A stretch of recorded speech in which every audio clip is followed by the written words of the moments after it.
ভান্ডারের জন্য কি অনলাইনে অ্যাপিল করা যাবে?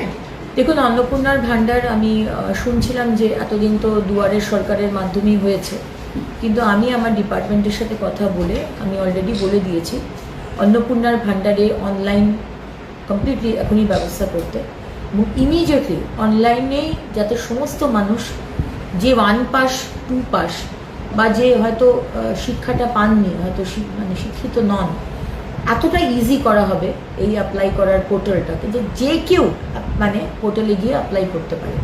সুতরাং অনলাইনে অন্নপূর্ণার ভান্ডার আমার প্রত্যেকটি বাংলার মা বোনেরা যাতে অ্যাপ্লাই করতে পারে, আমরা কিন্তু সেই ব্যবস্থা করছি ইমিডিয়েটলি। কারণ কি মাননীয় মুখ্যমন্ত্রী বলে দিয়েছেন যে 1 জুন, মাইন্ডেড 1 জুন থেকে আমরা যা যা প্রতিশ্রুতি দিয়েছিলাম 3000 টাকার অন্নপূর্ণার ভান্ডার এবং সরকারি বাসে মা বোনেদের কোনো ভাড়া দিতে হবে না, এই দুটো আমরা চালু করতে শুরু করেছি।